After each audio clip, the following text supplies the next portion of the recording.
Aphra Behn, or the woman we know as Aphra Behn, is a highly interesting human being, to say the very least. She is a Restoration-era playwright, a poet and prose writer. She is one of the first professional women writers of significance in England, and she is a crucial development in the architecture that becomes the novel as a genre or a form of literature. Now, we really don't know that much about her. She is a fairly obscure figure. We think she was born around 1640. She died in 1689.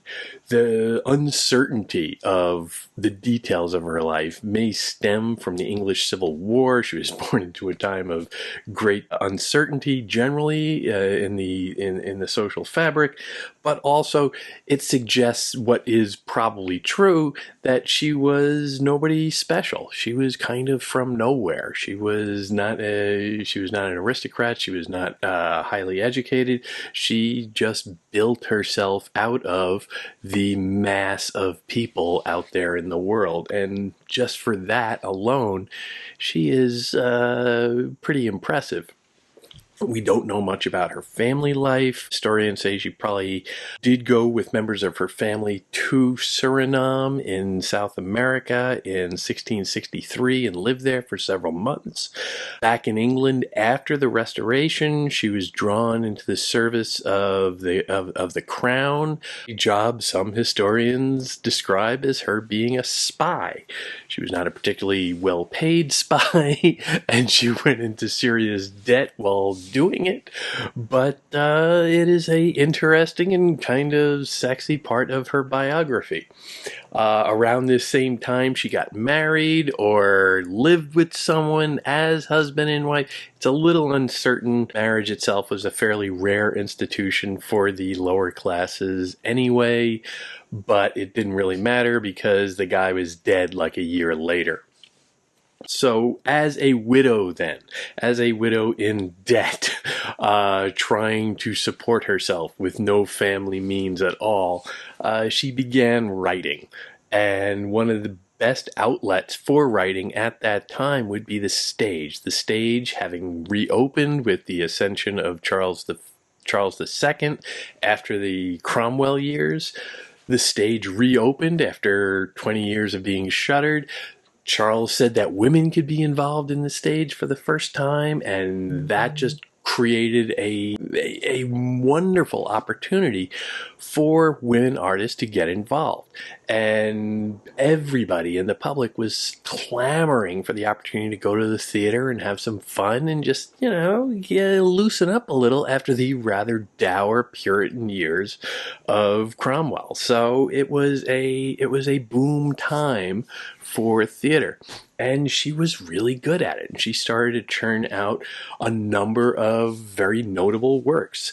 At first, she started in tragicomedy, where she could have some very high-flown emotions and stuff like that. But she soon even just segued further over to just straight comedy, and the Restoration comedy was a great genre for her to ply her trade in. It's very saucy, it's very sexy, it's very funny. It is all about having a good time on the surface, but there was an opportunity also within those conventions for her to work around underneath the surface, to suggest certain things, to make certain points, to exercise some real art to the mass entertainment that she was providing. She also spent a little time in debtors' prisons during these years, so it wasn't all good. She never made a lot of money with the plays or any of her writing. Writers were never going to be particularly well regarded in this age, so the opportunities for them to get rich were few and far between. Her most popular play is generally considered The Rover. That came out in 1677. It was a favorite of Charles II, who was himself a big theater buff, and the Rover is still produced occasionally today. She has about 20 plays credited to her. Some of them hold up better than others, but critics say that they're generally not bad, and they're pretty good compared to the market that was going on at the time. But of course, many of them also, this is notable, were very successful at the box office. This kept her going for quite a while. Theater work did slow down over time, and the transfer of Charles II into James II marked some more instability and started to close off some doors and make things more difficult in certain respects. But she was persisting throughout those later years of her life, and as she was aging, she was able to throw a few more elbows in what she was writing. She writes predominantly about sex discrimination and inequities in the patriarchy and the hierarchy, and she was able, as an older woman, to start to express some things. So she was writing a number of her plays about the perceptions or the perspectives of women, particularly, and in some cases older women, struggling for a place in society, struggling for some power in society, some independence. And that was her role in society at the time. She, as far as we know, she never married again. I don't think she ever had any kids. She was on her own and living by her pen, which again makes her an important figure as the first professional writer, necessarily in England, which isn't entirely accurate, but it was a distinction. She was trying to support herself in a popular art form strictly by the use of her pen, and kudos for that. Towards the end of her life, she did turn progressively to prose, lots of short stories. She wrote a lot of poems. The poems are great, of course, and the short stories started to get a little bit longer and develop into what most scholars today view as a foundation of the novel. And this is before even Daniel Defoe. This is an expression of a popular art form, the long prose narrative, that was new and that was being shopped around to a egalitarian public, an open public, as opposed to poetry, which is always going to be fairly refined and reserved for the higher classes and the courtly people and all of that. She was able to write in a vernacular that appealed to the broad public because she needed to sell people. She needed to sell people on her art. And that created some really interesting dynamics in what she was able to do. And Arunico is part of that. This great novel that she is probably best known for today came out the year before she died. It's the work that generally scholars acknowledge her for today. It has a great legacy in the study of civil rights, in the study of the development of the novel, in the study of feminism and LGBTQ and race relations, and all of these heady issues of today were in this story from 300 some odd years ago. Now, she died in 1689. She was roughly 50 years old. Again, we don't know when she was born, so it's tough to calculate.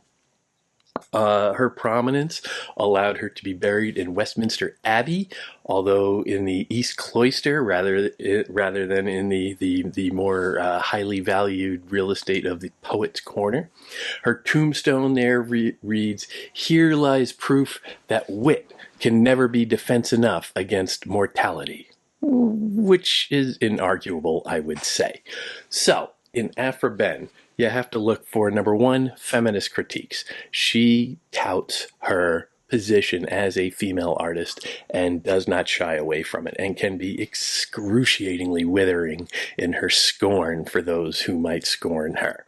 That is part and parcel of the larger project of inequality critiques generally. Inequality in race, inequality in status, inequality in economic viability. All of this is, well, it's a project of her stirring the pot a little bit to try and get you to think about about all of these problems and question like the legitimacy of all these issues.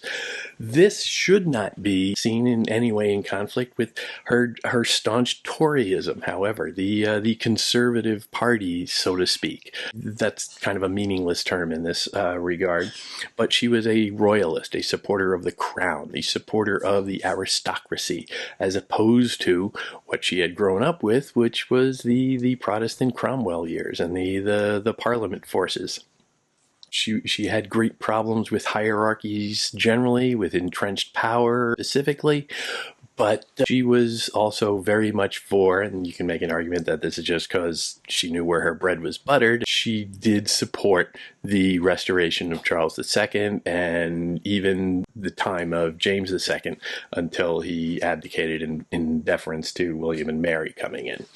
But in content also, all of her stuff, you look for the sensuality, you look for the sexuality, you look for explicit references to sex, which A, gives you a sense of her popularity, B, gives you a sense of the kind of sauciness of the Restoration era broadly, and C, gives you a sense of the ownership of these things, the belief in fun, the sex positivity of it, the owning of our physical nature, as opposed to the repressive nature of the Puritan past.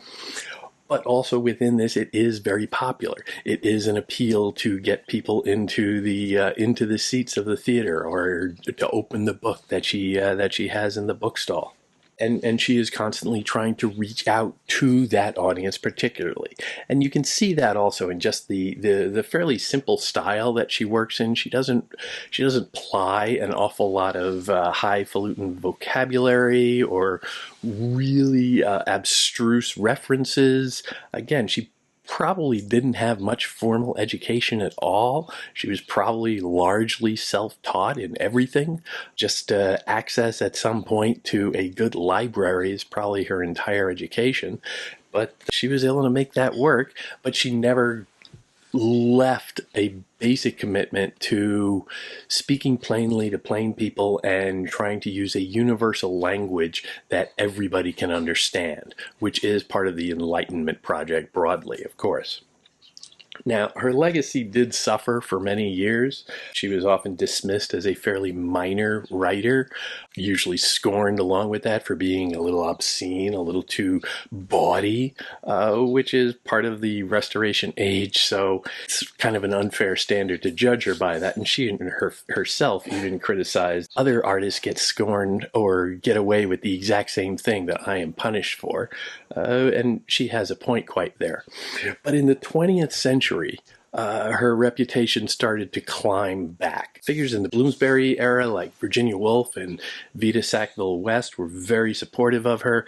She became a hero to feminist critics and gained increasing recognition for her advocacy of civil rights broadly. Virginia Woolf's tribute to Behn is one of the more famous in English letters. She writes, "All women together ought to let flowers fall upon the grave of Aphra Behn, for it was she who earned them the right to speak their minds. Behn proved that money could be made by writing at the sacrifice, perhaps, of certain agreeable qualities. And so, by degrees, writing became not merely a sign of folly and a distracted mind, but was of practical importance." And that's quite the salute from one artist to another. The recognition that, okay, this person, this woman, made it okay for all women after her to pick up a pen and start.